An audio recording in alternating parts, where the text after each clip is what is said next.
नमस्कार विद्यार्थी मित्रांनो, इयत्ता 8वीच्या या सेशनमध्ये पुन्हा एकदा आपलं स्वागत आहे. मागील लेक्चरमध्ये आपण स्थानिक वेळ व प्रमाण वेळ या प्रकरण 1चा अभ्यास केलेला होता.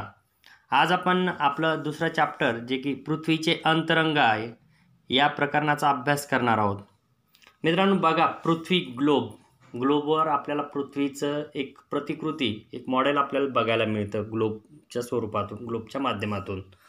आणि आता आपल्याला अभ्यासायचं काय, पृथ्वीचा अंतरंग, इनर कोअर जो पृथ्वीचा आहे, आतला गाभा, अंतर्गत भाग, त्याचा अभ्यास या चॅप्टरमध्ये आपल्याला करायचा आहे. तत्पूर्वी या प्रकरणाला सुरुवात करण्यापूर्वी आपण मागील इयत्तांमध्ये म्हणजे 7वीमध्ये 6वीमध्ये जे काही शिकलोय त्याचं एक थोडंसं रिकॉल करायचं आहे, थोडं रिमाइंड करायचं आहे काही गोष्टी तुम्हाला त्यामधल्या. तर त्या म्हणजे सर्वात पहिले त्यामध्ये भूकंप होतो म्हणजे नेमकं काय होतं हा आपल्याला रिकॉल करण्यासाठी फर्स्ट क्वेश्चन त्यांनी दिलेला आहे. सांगा बरं मग की बा नेमका भूकंप होतो म्हणजे नेमकं काय होतं. तर मित्रांनो, भूकंप होणे म्हणजे बघा, पृथ्वीचा जो काही इनर कोअर, जो अंतर्गत गाभा आहे, हा अतिशय तप्त स्वरूपात आहे. कारण पृथ्वी ही सुरुवातीला खूप एक तप्त असा वायुरूप गोळा होता, परंतु कालांतरानं स्वतःभोवती फिरण्यानं वगैरे ती थंड होत गेली आणि तो वरचा भाग थंड होत गेला, परंतु आतला जो गाभा आहे, इनर गाभा आहे, तो अजूनही तप्त स्वरूपात आहे. आणि त्या ठिकाणी ज्या काही ऊर्जा लहरी तयार होतात, ह्या ऊर्जा लहरी मग काही वेळेस वरती येतात आणि वरती येऊन त्या भूकवचापर्यंत, भूपृष्ठापर्यंत येतात. आणि त्या भूपृष्ठावर येऊन जेव्हा धडकतात तेव्हा काय होतं, तर धक्के बसतात, जमिनीला हादरे बसतात आणि त्यातूनच भूकंप होतो. म्हणजे भूकंप होतो म्हणजे नेमकं काय होतं, भूकंप होतो म्हणजे नेमकं या ऊर्जा लहरी भूपृष्ठावर जेव्हा धडकतात तेव्हा हादरे बसतात किंवा धक्के निर्माण होतात, म्हणजे यालाच आपण भूकंप म्हणतो. त्यानंतर अग्निजन्य खडक कसे तयार होतात. आता अग्निजन्य खडक आपल्या महाराष्ट्रामध्ये बघायला मिळतं, बेसॉल्ट खडक अग्निजन्य खडकाचाच प्रकार आहे. तर अग्निजन्य खडक म्हणजे हा लाव्हा रस असतो, एक आपल्या शिलारस असतो आणि तो वरती जमिनीवर जेव्हा येतो लाव्हारस म्हणतो आपण त्याला, जमिनीच्या पोटातून येतो, तप्त स्वरूपात असतो, अतिशय तप्त असा हा द्रव असतो. आणि हा जेव्हा जमिनीच्या भेगा रूपातून किंवा एखादं केंद्र असतं त्या केंद्रामधून तो बाहेर येतो आणि तप्त, अतिशय तप्त लालबुंद स्वरूपात तो वरती पडत जातो, जमिनीवर पसरतो आणि कालांतराने जेव्हा तो थंड होत जातो, तो लाव्हारस, त्यातून जो खडक तयार होतो त्याला आपण अग्निजन्य खडक म्हणतो. लक्षात आलंय तुमच्या, तुम्हाला बघायला सुद्धा मिळेल. त्याला आपण एक झिप जी ही आपली पिक्चर इमेज मी टाकलेली आहे त्याच्यामध्ये तुम्हाला ते बघायला मिळेल. आता ज्वालामुखी म्हणजे काय, ज्वालामुखी सुद्धा एक तसाच प्रकार की एक लाव्हारस बाहेर येणे, एक भेगीय ज्वालामुखी, केंद्रीय ज्वालामुखी, असे ज्वालामुखीचे, मृत ज्वालामुखी, काही जागृत ज्वालामुखी सातत्यानं होत असतात, हे ज्वालामुखीचे प्रकार. आता ज्वालामुखीच्या उद्रेक म्हणजे काय असं, याच्यातून काय तर राग बाहेर येते, कधी उष्ण असा लाव्हारस द्रव पदार्थ बाहेर येतात, आहे की नाही, घनरूप, वायुरूप, आपलं द्रवरूप पदार्थ हे बाहेर फेकले जातात ज्वालामुखीच्या उद्रेकादरम्यान. हे पदार्थ कोणत्या स्वरूपात असतात मग, तर ते द्रवरूप असतात आणि वायुरूप घनरूप आपल्याला ते पदार्थ बघायला मिळतात. हे पदार्थ थंड असतात की उष्ण असतात, निश्चितच ते उष्ण स्वरूपात असतात, कारण पृथ्वीच्या अंतरंगातून ते वरती आलेले असतात आणि पृथ्वीच्या अंतरंगाचं उष्णतेचं प्रमाण त्या ठिकाणी खूप असतं, त्यामुळं हे जे पदार्थ बाहेर पडतात ते नक्कीच गरम असतात, उष्ण असतात. म्हणून या प्रश्नाचं उत्तर तुम्हाला उष्ण द्यावं लागेल. आता काही एक प्रयोग दिलेला आहे तुम्हाला या ठिकाणी. काय सांगितलं त्यानं की बाबा एक पातेलं घ्या, त्यामध्ये अर्धा लिटर दूध तापत ठेवा आणि उकळी आल्यानंतर त्याला तापवणं बंद करा. आता दुधाच्या पातेल्यावर काय करायचं आहे, तुम्हाला झाकण ठेवायचं आहे. नक्कीच हे प्रयोग आपण आपल्या दैनंदिन जीवनामध्ये बऱ्याच वेळेस केलेले आहेत, हे सगळ्यांनी अनुभवलेली गोष्ट आहे. आणि मग काय करायचं, तुम्हाला त्याचं निरीक्षण करायचं त्या पातेल्यावर झाकण ठेवून. आणि मग पहा, 10 मिनिटानंतर जर तुम्ही ते पातेल्यावर ठेवलेलं झाकण जर बाजूला काढलं आणि थोडंसं असं तिरपं करून त्याला बघा, तुम्ही काय दिसेल तुम्हाला त्या ठिकाणी. निश्चितच आपल्या सगळ्यांना माहिती आहे, अगदी पाण्याचे थेंब साचलेले दिसतात, दवबिंदू दिसतात तुम्हाला ते वाफेमुळं. कारण दुधाची काय होते, दूध जेव्हा तापतं तेव्हा ती वाफ, त्याला त्या पाण्याचं बाष्पीभवन होऊन ते वाफ व्हेपरेशन होऊन ते वाफ वर येणारे वेपर आणि ते त्या पातेल्याला लागून त्या ठिकाणी दवबिंदू तयार होणार आहे. म्हणजे ह्या गोष्टी तुम्हाला त्या ठिकाणी येणार आहे. मग आता त्याला खाली काही प्रश्न दिलेले आहे काय निरीक्षणासाठी. मग दूध तापत ठेवलं तेव्हा कोणत्या स्वरूपात होतं? निश्चितच द्रव स्वरूपात होतं ते. दुधाला उकळी आली तेव्हा दुधातून काय बाहेर येत होतं? काय बाहेर येतं? वाफा बाहेर येतात दुधाच्या. दुधातून पाणी जे वेपरेशन होतं त्याचं बाष्पीभवन होतं, त्यातून वाफा बाहेर येणार. पातेल्यावरील झाकणावर काय जमा झालं होतं? निश्चित आत्ताच आपण चर्चा केली की तिथं दवबिंदू पाण्याचे थेंब असे ड्रॉप तयार होणार होते. दुधावर जमलेला पदार्थ द्रव की घन सांगा. आता दूध तापवलं, दुधावर एक पदार्थ असं हे होतो घट्ट, काय असतं ती दुधाची साय म्हणतो आपण त्याला. नक्कीच ती कशी असते? द्रवरूप असते का घनरूप असते? घनरूप असते, कारण ती घट्ट होत जाते ना. आता तो आतील दुधाच्या वर जो पदार्थ तयार होतो म्हणजे साय, ती दुधापेक्षा थंड असते की गरम? तर नक्कीच मित्रांनो बघा, ती जर बाजूला केली आपण दूध, तर दुधाचं तापमान आणि साईचं तापमान जर आपण मेजरमेंटच्या सहाय्यानं जर मेजर केलं आपण टेम्परेचर त्याचं, तर ते तापमान साईचं तापमान हे कमी असतं, दुधाचं तापमान हे जास्त असतं. तर अशा पद्धतीचे हे करून पहा साठी तुम्हाला हा एक प्रयोग होता. आता आपल्याला आपल्या या प्रकरणाच्या भौगोलिक स्पष्टीकरणाला आपण सुरुवात करूया. आता त्यासाठी या प्रयोगाचं दूध तापण्यापूर्वी पूर्णपणे कोणत्या स्वरूपात होतं आपण बघितलं. द्रव स्वरूपात होतं, वाफा बाहेर पडत होत्या, साय तयार झालेली दिसली, साईचं तापमान हे दुधापेक्षा कमी तापमान होतं. असं आपल्याला हे सगळ्या गोष्टी आपण बघितल्या आहे की नाही. आणि असेच काहीसे पृथ्वीच्या थंड होण्याच्या प्रक्रियेत सुद्धा झालेलं आहे. कारण पृथ्वी बघा मित्रांनो, पृथ्वीची जी निर्मिती आहे ही निर्मितीवर अनेक शास्त्रज्ञांनी त्याच्यावर अनेक हे करून पाहिले, संशोधनं केले, अनेक वर्ष अभ्यास केला आणि त्यातून असं एकमत झालेलं आहे त्या सर्वांचं की या पृथ्वीची निर्मिती ही सौरमाला जी आहे, आपली सोलर सिस्टम जी आहे, या सोलर सिस्टमबरोबर ती निर्मिती झालेली आहे. आता सुरुवातीला जर बघितलं तर पृथ्वी कशी होती? एक गोळा होता. तो कसा होता? उष्ण आणि वायुरूप होती ती. म्हणजे पदार्थाच्या ज्या काही 3 अवस्था असतात, घनरूप असतात, सॉलिड फॉर्म, लिक्विड फॉर्म हे जे आहेत ना, तर तसा तेच लिक्विड फॉर्म म्हणजे द्रवरूप, सॉलिड फॉर्म म्हणजे घनरूप आहे की नाही. आणि हा एक वायुरूप गोळा होता तिसरा प्रकार त्यातला. तर ही पृथ्वी कशी होती? वायुरूप गोळ्याच्या स्वरूपात होती. आता स्वतःभोवती ती फिरत होती, कारण आपण माहिती आहे, आपण मागच्याच प्रकारात अभ्यास केला. स्वतःभोवती फिरते त्याला आपण परिवलन म्हणतो. सूर्याभोवती फिरते, स्वतःभोवती फिरत त्याला आपण परिभ्रमण म्हणतो. तर ही जेव्हा पृथ्वी स्वतःभोवती फिरत गेली तेव्हा ती थंड होत गेली. आणि पृथ्वीची थंड होण्याची क्रिया कुणीकडून झाली? तर वरती पृष्ठभाग पहिले थंड झाला, नंतर ती खाली थंड होत गेली केंद्राच्या दिशेनं. पण बाह्य भागास काय म्हणतो आपण? पृथ्वीच्या भूकवच म्हणतो. ते थंड व घन स्वरूप त्याला प्राप्त झालं. मात्र अंतरंगात काय झालं? अंतरंगातील भागात उष्णता जास्त होती आणि त्यामुळे ती भूपृष्ठाकडून गाभ्याकडे जाताना ती सातत्यानं त्या उष्णतेमध्ये वाढ होत गेली. विशिष्ट खोलीवर अंतरंग अर्ध द्रव स्वरूपात आहे. अजून पण जे अंतरंग आहे पृथ्वीचं ते विशिष्ट खोलीवर जर आपण गेलो तर द्रव स्वरूपात आपल्याला अजूनही ते दिसून येतं. आता पृथ्वीचं अंतरंग नेमकं कसं आहे याबाबत मानवाच्या मनात अनेक प्रकारचं आश्चर्य, कुतूहल आहे, एक जाणून घेण्याची इच्छा सर्वांना आहे. प्रत्यक्ष निरीक्षण मात्र त्याचं शक्य झालेलं नाही आहे. अनेक वर्ष अनेक अंदाज शास्त्रज्ञांनी या संदर्भात बांधलेले आपल्याला दिसून येतात. कारण ज्वालामुखीतून बाहेर काही पदार्थ पडतात, भूकंप लहरी, याचा अभ्यास प्रामुख्याने या ठिकाणी शास्त्रज्ञांच्या माध्यमातून केला जातो.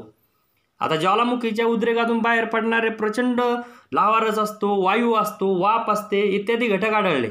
आणि लावारस थंड झाल्यावर त्याच्यापासून काय तयार झालं आपण बघितलं, अग्निजन्य खडक तयार झाले. त्याचबरोबर तापमान आहे, घनता, त्याची डेन्सिटी, गुरुत्वाकर्षण बळ, ग्रेव्हिटेशनल फोर्स जे आहे, दाब, फोर्स, हा यांच्या अभ्यासातील अनुमान जेव्हा आले तेव्हा त्या अनुमानावरून, त्या अंदाजावरून पृथ्वीच्या अंतरंगाची रचना, जे इनर कोअर आहे आपला अर्थचा, त्याचा एक रचना, त्याची स्ट्रक्चर ही समजून घेता आलेली आहे. कारण उदाहरणार्थ समजा एखाद्या खाणीमध्ये तुम्ही जर खोलवर गेलं तर तापमान वाढत जातं जसे जसे खाली जातो आपण. तसेच ज्वालामुखी उद्रेकातून बाहेर येणारा लावारस तप्त असतो. यावरून पृथ्वीचा अंतर्भाग उष्ण आणि प्रवाही असावा असे अनुमान गर्भशास्त्रज्ञांनी काढले. भूगर्भशास्त्रज्ञ जे आहेत त्यांनी काढले. पृथ्वीच्या निरनिराळ्या भागात दरवर्षी असंख्य भूकंप आपल्याला होताना दिसून येतात. त्यामुळे ह्या ज्या काही भूकंप लहरी निर्माण होतात, या भूकंप लहरी पृथ्वीच्या ज्या इनर कोअरमधून प्रवास करत असतात त्यांची दिशा, त्यांचा वेग याचा अभ्यास ह्या अंतरंगाच्या रचनेचा अभ्यास करण्यासाठी अतिशय उपयोगी पडताना आपल्याला दिसून येतो. आता पृथ्वीच्या जर एका बाजूने खोल आपण खोदत गेलो तर विरुद्ध बाजूने बाहेर येता जाता येईल का असा प्रश्नही अनेक वेळा एक कल्पनात्मक आपल्याला पडतो की आता ही पृथ्वी गोल आहे, मग इकडून जर खोदत गेलो गोल तर बाहेर पडता येईल का, याचे सुद्धा तुम्हाला एक विचार तुम्हाला करायला सांगितलेला आहे. आणि अंतरंगाचा विषय प्रवेश जर आपण त्यात केला तर तुम्हाला निश्चितच त्याचा तर्क बांधता येईल. तो तर्क तुम्हाला स्वतः बांधायचा सांगितलेला आहे. आता या समोरील काही गोष्टी अजून महत्त्वाच्या. भूपृष्ठाकडून जेव्हा आपण पृथ्वीच्या गाभ्याकडे जातो तेव्हा भूपृष्ठाकडून गाभ्याकडे होणाऱ्या बदलात प्रामुख्याने तापमान, घनता यांचा समावेश अतिशय महत्त्वाचा असतो. आणि या तापमान आणि घनता या दोन घटकातील बदलांच्या अनुषंगाने पृथ्वीच्या अंतरंगाचे काही विभाग पाडले गेलेले आहेत. आणि ते विभाग म्हणजे पुढील प्रमाणे त्याचं आपल्याला सांगता येईल की त्यामध्ये मग कोणतं येतं, भूकवच येतं, प्रावरण येतं, गाभा येतो. मग गाभामध्ये पण बाह्य गाभा येतो, अंतर्गत गाभा येतो. भूकवचामध्ये खंडीय कवच येतं, महासागरीय कवच येतं. प्रावरण जे आहे त्याच्यामध्ये उच्च प्रावरण, निम्न प्रावरण अशा पद्धतीनं आपल्याला पृथ्वीच्या अंतरंगाचे विभाग पाडले जातात. आता अंतर्गाभा, बाह्यगाभा, प्रावरण, भूकवच ह्या गोष्टी अतिशय महत्त्वाच्या आहे पृथ्वीचे अंतरंग समजून घेताना. आता त्यासाठी आपण आता एका गोष्टीचा अभ्यास करू. भूकवच म्हणजे काय? पृथ्वीच्या सर्वात वरचा भाग. भूकवच हा पृथ्वीचा सर्वात वरचा भाग आहे आणि हा कसा आहे, घनरूप आहे, सॉलिड फॉर्ममध्ये आहे तो, म्हणून तो भूकवच म्हणून ओळखला जातो. आणि याची जाडी सर्वत्र सारखी नाही आहे. त्याची जे थिकनेस आहे तो सगळीकडे सारखा नाही आहे. त्याची सरासरी जाडी जर पाहिलं तर 30 ते 35 किलोमीटर मानली जाते. परंतु वेगवेगळ्या ठिकाणी वेगवेगळ्या जाडीची भूकवच आपल्याला बघायला मिळतात. आता भूकवचाची खंडाखालील जर जाडी बघितली तर 16 ते 45 किलोमीटरच्या दरम्यान आहे. आणि पर्वत श्रेणीखाली जर बघितलं तर 40 किलोमीटरपेक्षा जास्त असते. सागराच्या पृष्ठाखाली बघितलं 10 किमीपर्यंत आढळते. आता त्याच्या संदर्भात तुम्हाला 2.2ची आकृती दिलेली आहे. 2.1ची आकृती बघा तुम्ही, तिचा अभ्यास करा, त्यावरूनही तुम्हाला काही गोष्टी लक्षात येतील. आता भूपृष्ठाखाली जसजसे खोल जावे तसतसं मी तुम्हाला सांगितलं की तापमान काय होत जातं, वाढत जातं. आणि भूपृष्ठाखाली तापमानात वाढ ही होत जात असल्या कारणाने आता भूपृष्ठ जसं जसं खोल जातो आपण तसतसं तापमान काय होतं सांगितलं मी तुम्हाला, वाढत जातं. त्यानंतर प्रावरण जे आहे, या प्रावरणात तापमान वाढीच्या प्रमाणात मात्र घट होते व पुन्हा गाभा क्षेत्रात जेव्हा आपण प्रवेश करतो तेव्हा पुन्हा तापमानामध्ये वाढ होते. आणि पृथ्वीच्या केंद्रस्थानी जर तुम्ही गेलात म्हणजे त्याचा विचारही नाही करू शकत आपण, परंतु पृथ्वीच्या केंद्रस्थानाचा जर विचार केला तर त्या ठिकाणचं जर टेम्परेचर जर बघितलं तर जवळपास सुमारे 5500 डिग्री सेल्सिअस एवढं तापमान त्या ठिकाणी आहे. 5500 डिग्री सेल्सिअस ते 6000 डिग्री सेल्सिअसपर्यंत. आणि बघा आपण अगदी 40 डिग्री सेल्सिअस तापमानाला आपलं उन्हाळ्यात असतं 40 ते 45, किती त्रास होतो आपल्याला. आणि हे किती आहे, 5500 ते 6000, म्हणजे त्याचा विचारही आपण करू शकत नाही. ते तर एका मिनिटात म्हणजे त्याच्या खूप दूरवर असतानाच आपला कोळसा होऊन जाईल, आहे की नाही. एवढं तापमान आपल्याला त्या ठिकाणी बघायला मिळतं. आता भूकवच हे प्रावरण व गाभा यांच्या तुलनेत अतिशय कमी जाडीचं आहे. त्याचे 2 विभागही मी तुम्हाला सांगितलेलं होतं, एक खंडीय कवच आणि महासागरीय कवच. मग आता खंडीय कवच या भूखंड प्रामुख्याने जर बघितलं तर सिलिका आणि सिलिकॉन हे 2 जे काही मूलद्रव्य आहे यांचं ते संयुग आहे व ॲल्युमिनियम यापासून बनलेलं आहे. ते कोणतं सिलिका व ॲल्युमिनियम. आता सिलिका म्हणजे सिलिका व सिलिकॉन या मूलद्रव्याचं संयुग सिलिका, आणि सिलिका आणि ॲल्युमिनियम यापासून बनलेलं आहे खंडीय कवच. यामुळे या थराला पूर्वी सियालसुद्धा म्हणायचे. काय नाव होतं पूर्वीचं, सियाल. आणि या भूखंडीय कवचाची घनता जी आहे ती 2.65 ते 2.90 ग्रॅम घन सेंटीमीटर इतकी त्याची घनता आहे. आणि या खंडीय कवचाची सरासरी जर जाडी बघितली आपण, त्याची जर एक मीन आपण त्याचा थिकनेस बघितला तर तो 30 किमी आहे. आणि या थरात प्रामुख्याने कोणता खडक आढळतो आपल्याला, तर ग्रॅनाइट प्रकारचा खडक आपल्याला या खंडीय कवचामध्ये दिसून येतो. त्यानंतर आहे महासागरीय कवच. हा भूकवचाचा दुसरा थर. आता हा पहिला जो थर आहे तो सिलिका आणि ॲल्युमिनियम पासून बनलेला आहे खंडीय कवचाचा. आता हा जो महासागरीय कवच आहे हा कशापासून बनला आहे, सिलिका व मॅग्नेशियम यांच्या संयुगाने तो बनलेला आहे. आणि पूर्वी याला सायमा म्हणायचे, जसं की खंडीय कवचाला काय म्हणायचे, सियाल, आणि या महासागरीय कवचाला काय म्हणायचे, सायमा. लक्षात असू द्या, खंडीय कवच सिलिका व ॲल्युमिनियम पासून बनलेलं त्याला सियाल म्हणायचे. महासागरीय कवच सिलिका व मॅग्नेशियम यांच्या संयुगाने बनलेलं आणि त्याला सायमा म्हणायचे. ह्या दोन गोष्टी लक्षात असू द्या.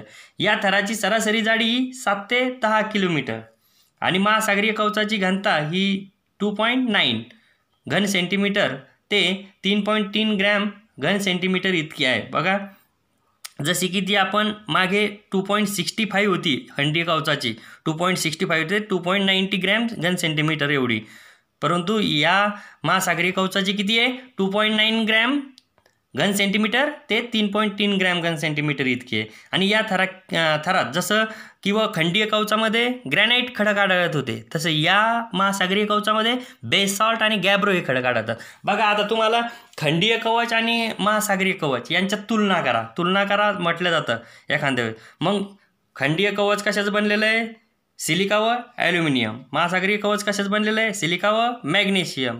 याला पूर्वी काय म्हणायचे, खंडीय कवचाला सियाल म्हणायचे, महासागरीय कवचाला सायमा म्हणायचे. याची जाडी किती आहे, खंडीय कवचाची सरासरी 30 किलोमीटर, तर महासागरीय कवचाची 7 ते 10 किलोमीटर. घनता याची खंडीय कवचाची 2.65 ते 2.90 ग्रॅम घन सेंटीमीटर आणि महासागरीय कवचाची 2.9 ते 3.3 ग्रॅम घन सेंटीमीटर इतकी आहे. या खंडीय कवचामध्ये ग्रॅनाइट खडक आढळतो, महासागरीय कवचामध्ये बेसॉल्ट व गॅब्रो हे खडक आढळून येतात. ह्या गोष्टी अतिशय महत्त्वाच्या आहे, ह्या लक्षात ठेवायच्या आहेत तुम्ही. आता प्रावरण, जे प्रावरण होतं, प्रावरण बघा, भूकवच्या खाली प्रावरणाचे थर आढळतात. प्रावरणाचे उच्च प्रावरण आणि निम्न प्रावरण असे दोन उपविभाग आपण बघितले होते. उच्च प्रावरण हे कसं असतं, जास्त प्रवाही असतं आणि याच भागात शिलारस कोठी ह्या आढळून येतात, ज्यामधून ज्वालामुखीच्या उद्रेकादरम्यान शिलारस हा पृथ्वीच्या पृष्ठभागावर येतो. आणि प्रावरणाच्या या भागास काय होतं, दुर्बलावरण असेही सुद्धा म्हणतात. काय म्हणतात, दुर्बलावरण असेही सुद्धा म्हणतात, कारण भूकंपाची केंद्रे प्रामुख्याने आपल्याला याच भागामध्ये आढळून आल्याचे दिसून येतात. आणि भूपृष्ठापासून सुमारे 42 किलोमीटर खोलीनंतर प्रावरणाला सुरुवात होत असते. आणि प्रावरणातील जी काही अंतर्गत शक्ती आहे, याच्या अंतर्गत होणाऱ्या ज्या काही अनेक हालचाली भूअंतर्गत होत असतात, त्यामुळे भूपृष्ठावर पर्वत निर्मिती होते, द्रोणी निर्मिती होते, ज्वालामुखी येतात, भूकंप ह्यासारख्या नैसर्गिक प्रक्रिया आपल्याला या प्रावरणातील अंतर्गत शक्तीच्या होणाऱ्या हालचालीमुळे घडून येताना दिसून येतात. आता या भागामध्ये 2400 ते 2900 किलोमीटर खोलीवर जर गेलो आपण, तर तापमान किती आहे, 2200 डिग्री सेल्सिअस ते 2500 डिग्री सेल्सिअसपर्यंत तापमान असावं असा एक अंदाज आहे, कारण ते खूप मोठं तापमान आहे, त्या ठिकाणी जाणं हे शक्यच नाही आहे. प्रावरणाची खोली 2870 किलोमीटर असावी असा सुद्धा शास्त्रज्ञांनी अंदाज बांधलेला आहे. आणि त्याची जर घनताचा विचार केला तर त्याची घनता हा 4.5 ग्रॅम घन सेंटीमीटर इतकी असून खोलीनुसार घनतेत सुद्धा वाढ होत असल्याचं शास्त्रज्ञांचा निकष आहे. आता कारण वाढत जाणारा दाब हा जसं जसं खाली जातो तसं दाब हा वाढत जातो. आणि निम्न प्रावरण जे असतं त्याची घनता जी आहे ती 5.7 ग्रॅम घन सेंटीमीटर आहे. आता यानंतरचा महत्त्वाचा भाग म्हणजे आपला पृथ्वीचा गाभा. भूपृष्ठापासून सुमारे 2900 किलोमीटर खोलीच्या खाली गाभ्याचा भाग हा सुरुवात होतो. आणि प्रावरणाच्या खाली पृथ्वीच्या केंद्रापर्यंतचा जो काही भाग आहे, म्हणजे सुरुवातीला काय भूपृष्ठ आहे, भूपृष्ठाचं काय झालं नंतर त्याच्या खाली प्रावरणाच्या नंतर प्रावरण संपलं की गाभ्याला सुरुवात होते. म्हणजे हे लक्षात ठेवायचे आहे आपल्याला गोष्टी. भूपृष्ठापासून सुमारे 2900 किलोमीटर खोलीच्या गाभ्याचा भाग सुरू होतो आणि गाभ्याची जाडी ही 3471 किलोमीटर आहे. आणि म्हणून मग या गाभ्याचे दोन भाग केले, एक बाह्य गाभा आणि दुसरा अंतर्गाभा. तर पहिले आपण बाह्य गाभा पाहू. बाह्य गाभा हा भूपृष्ठापासून सुमारे 2900 किलोमीटर ते 5100 किलोमीटर खोलीपर्यंत हा बाह्य गाभा मानला जातो. भूकंपाच्या ज्या काही दुय्यम लहरी आहे, कारण भूकंपाच्या कशा लहरी असतात, प्राथमिक लहरी, दुय्यम लहरी, मग त्याच्यातल्या दुय्यम लहरी खूप विध्वंसक असतात. तर ह्या बघा तो भाग आपल्याला नंतर येईलच पुढे. तर या दुय्यम लहरी या गाभा क्षेत्रातून प्रवास करू शकत नाही, त्या या भागात शोषून घेतल्या जातात. म्हणून शास्त्रज्ञांनी यावर असा अंदाज बांधलेला आहे की गाभा क्षेत्राचा हा भाग जो आहे तो द्रव किंवा अर्धद्रव स्वरूपात असावा. त्यामुळेच या दुय्यम लहरी या क्षेत्रातून प्रवास करू शकत नाही. परंतु भूकंपाच्या प्राथमिक लहरी मात्र गाभा क्षेत्रातून प्रवास करतात. त्यांचा वेग मात्र या क्षेत्रामध्ये मंदावतो. आणि बाह्य गाभाची जी काही घनता आहे ती 9.8 ग्रॅम घन सेंटीमीटर इतकी आहे. आणि द्रवरूप बाह्य गाभ्याचे तापमान जर बघितलं तर हे 5000 डिग्री सेल्सिअस एवढं आहे. 5000 अंश सेल्सिअस इतकं आपल्याला त्या द्रवरूप बाह्य गाभ्याचं तापमान असल्याचं दिसून येतं. आता पृथ्वीच्या अंतरंगातील बाह्य गाभा हा द्रवरूप पदार्थाचा बनलेला आहे. या थरामध्ये लोह खनिजाचं प्रमाण अधिक आहे हे आपण शिकलो. बाह्य गाभ्याची यामध्ये ऊर्ध्वगामी प्रवाह निर्माण होतात, हे सुद्धा एक या बाह्य गाभ्याचं वैशिष्ट्य आपल्याला सांगता येईल की बाबा या भागामध्ये ऊर्ध्वगामी म्हणजे वर येणारे, अधोगामी म्हणजे खाली जाणारे, ऊर्ध्वगामी वरती जाणारे हे प्रवाह या भागामध्ये निर्माण होत असताना दिसून येतात. आता बाह्य गाभा आणि अंतर्गाभा यांच्या तापमानातील फरकामुळे काय झालं, ऊर्ध्वगामी प्रवाह त्या ठिकाणी तयार झालेले आणि पृथ्वीच्या परिवलनामुळे म्हणजे स्वतःभोवती फिरण्यामुळे या प्रवाहांना काय झालं, भोवऱ्याप्रमाणे गती प्राप्त झाली. कारण या सर्पिल भोवऱ्यामध्ये काय झालं, विद्युत प्रवाह निर्माण होतात, तिथं चुंबकीय क्षेत्र तयार झालं आणि यालाच म्हणतात भूजनित्र. यालाच काय म्हणतात, भूजनित्र असे संबोधले जाते. पृथ्वीचं हे जे काही चुंबकीय क्षेत्र आहे हे पृथ्वीग्रहाच्या बाहेरही बऱ्याच अंतरापर्यंत कार्यरत असताना आपल्याला दिसून येतं. एक प्रकारचं आवरण त्या ठिकाणी भूचुंबकीय क्षेत्रामुळे निर्माण झालेलं दिसून येतं. सौरवातापासून मग सूर्याकडे येणाऱ्या जी काही सौरवात आहे त्यापासून पृथ्वीच्या वातावरणाचे संरक्षण सुद्धा यामुळे होत असतं. आता हे चुंबकीय क्षेत्राला चुंबकावरण असं सुद्धा म्हणतात. पृथ्वीवर जे निर्माण झालेलं हे चुंबकीय क्षेत्र आहे याला चुंबकावरण असं सुद्धा म्हणतात. आणि हे पृथ्वीचं कितवं महत्त्वाचं आवरण आहे, हे 5वं महत्त्वाचं आवरण मानलं जातं. आता हा झाला बाह्य गाभा की जो 2900 ते 5100 किलोमीटर खोलीपर्यंत आढळतो. दुय्यम लहरी भूकंपाच्या यातून प्रवास करू शकत नाही, प्राथमिक लहरी प्रवास करू शकतात पण वेग मंदावतो, आहे की नाही. ते द्रवरूप अर्धद्रवरूप स्वरूपात असाव्यात. 9.8 ग्रॅम घन सेंटीमीटर इतकी त्याची डेन्सिटी घनता असं आहे. तापमान सुमारे 5000 अंश सेल्सिअस एवढं आहे.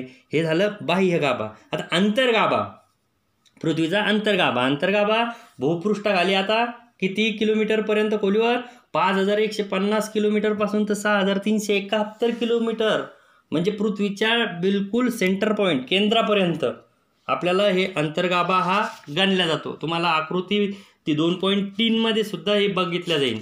पेज नंबर तुमचं जे पाठ्यपुस्तकातील 13 पेज नंबरवर तुम्हाला याचा अभ्यास या आकृतीचा करता येईल. आता हा पृथ्वीचा जो काही केंद्र भाग आहे तो घनस्थितीत आहे. या घनगोलाची घनता सुमारे 13.3 ग्रॅम घन सेंटीमीटर इतकी असल्याचा अंदाज शास्त्रज्ञांनी बांधलेले आहेत.